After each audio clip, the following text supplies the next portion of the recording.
Hey everyone, this is Hayato. I am a newbie pinhole photographer, and I'm here sharing my experiences as I learn this creative form of photography. Hey everyone, today we're going to convert a regular camera into a pinhole camera.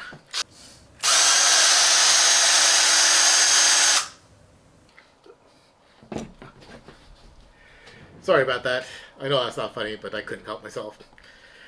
But today we are going to outfit a digital camera with a pinhole lens, quote unquote. And we're going to do that by converting a body cap.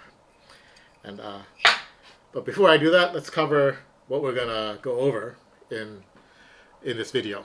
Right, so we'll cover warning. Trying this hack yourself may break your camera. Mine acted funny. This is the only warning. We'll cover putting the hole in this body cap. Right? And then we'll also talk about how we're going to use extension tubes, right, to adjust the focal length. Right? I am planning to go out in the field and use these and test them out. Right? But before I do that, I have a little test set up down the hall here. And that's just to make sure that I can actually get an image from this kind of contraption, right? And because it would be really bad if I got on site and then I couldn't take a picture, right? So, but then yeah, and then after that, right, we're going to go out in the field, and then we'll come back and review the results. So here's how we're going to start. We're going to take this body cap, right? So that's the cap that goes on your camera, right, when it has no lens on it, to protect it from dust and stuff. And what we're going to do is first we're going to stick a pretty big hole through it, kind of roughly in the center as best I can.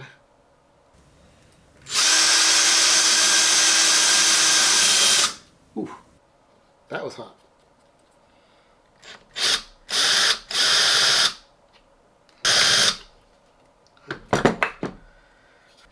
Not the prettiest job in the world, but this isn't the hole. This isn't the actual hole.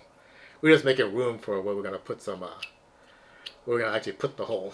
Right, so we're going to create the smaller hole, right, for the actual pinhole by using some aluminum tape. Right, so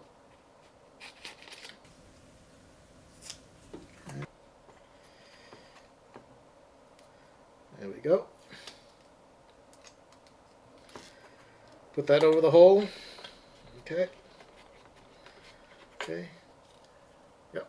Okay, so that's what it looks like now. And then now I got a little oops, got a little safety pin here. I don't know if you can see that. Right. And we're gonna try to find the center as best we can and put a hole through where it is. So I want to say it's like right about here. So there's the pinhole. So the next step is show you what this contraption looks like. Now here's my Sony mirrorless camera. And here's an extension tube. Now this actually does not fit this camera because these extension tubes are for a Nikon. Right? Now I do have Sony extension tubes, right? But I don't have enough of them. Like I don't have the big one, right? Like I have here, which is something I want to test, right? It's having a pretty big focal length. So, and I didn't want to go out and buy more. I mean, if this didn't work out, I didn't want to waste the money, right? So I happen to have this adapter, the Sony to Nikon adapter, which I'm going to use, right? And it also has a special feature that we're not going to talk about in this video, but maybe in the next video. But for now, we're going to use this for the adapter functionality, right? So this goes out like this, right? And then the extension tube can go on. Okay, that's what it looks like. Right? And then if we take a cap. Now these caps are Nikon caps also, right? Which I happen to have lying around. So here's what it looks like. Yep. Now the next thing to do is to test it out like I mentioned in the intro, we'll take a couple of shots just to make sure that I can actually get an image, right? Because I don't want to be in the field and find out I can't take any images. So here's the little setup that I have. And you can see in the distance there is a little seed pod type of thing there. Oops. And there's also a little picture frame there. Okay, so here's the back of the camera. It's on manual, and basically I have some default settings here. It's set to 1 second exposure and ISO 100. And obviously we can't see anything on the screen. It's probably just not enough light. But we're gonna just take the test shot. Okay, and then let's take a look at the image. All right, and we basically got nothing. Okay, so after messing around with some settings, this is the image I was able to get. It's ISO 8000, 4 seconds. That doesn't really matter. Just wanted to show that we can actually get an image here. But and if you're curious, this one was a combination of the 36mm extension tube plus the 29mm Nikon adapter plus the 18mm flange distance, so the total of 83mm. And that's why it's kind of so zoomed in. Right? Now, we can do a quick edit on it. Just maybe drop the blacks, open up the shadows a little bit to get a little more contrast in the image, right? But yeah, it's actually looking pretty good. Let's see. I did take another one with I took the 36mm extension tube off. So this is a wider shot. So this is going to be 47mm. Okay, so and yeah, that's looking pretty good too. So this does work. So I'm going to go out in the field and we're going to get some test photos out there. Here we are at the Jersey Shore. I chose this location because I thought the pier out there would make an interesting subject, even though we are only here for exposure time testing. I want to see how long it takes to get a decent exposure. So we're going to start at... So as you can hear, or maybe not hear, it was quite windy at the shore. So there was a lot of wind noise, which made the video I took unusable. So we are here back at home to review the photos. The first few shots I took all look like this. And out in the field on the back of the camera, it was completely white. I thought this was not working.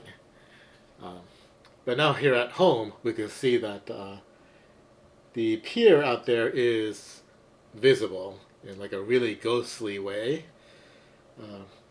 But out in the field, I couldn't tell that, so I thought it wasn't working. Now I need to mention that the pinhole lens that I made for the video, I lost that right away. So I made another lens and put a very small pinhole on it. And as it turns out, it was the pinhole size that was causing this problem. So I increased the size of the pinhole, and this is what we got. Now we can see the pier. Now this image is quite overexposed, and the metadata is that it says it's ISO 800 at a quarter second. So for the actual exposure test, I knocked the ISO down to 100. And we're going to do everything based on that base ISO. This is the first shot. And we can see that it is quite underexposed from the histogram. And we are at a quarter second. But it's still actually a very nice shot, looks like. Now I did increase the shutter speed to get a better exposed photo. And now we're at 0.6. And that looks much better. And the histogram is nicely kind of centered. I also want to see what it looks like a little bit overexposed. So this is what that looks like at 1.3 seconds. So these images are taken at the widest configuration, at 47mm. And that's just the Sony Nikon adapter and no extension tubes. Now, I wanted to see what it looks like telephoto, So I put on all the extension tubes, and that gets us to about 115 millimeters. And this is what it looks like. So we are indeed zoomed in. Uh, Now we are underexposed again at 0.6 seconds. So we are going to bump that up to 2 seconds to get a much better exposure. And then finally, here's what it looks like a little overexposed. So those are the test images. It looks like, at least for these lighting conditions, I can go from like a quarter second to, 5 seconds.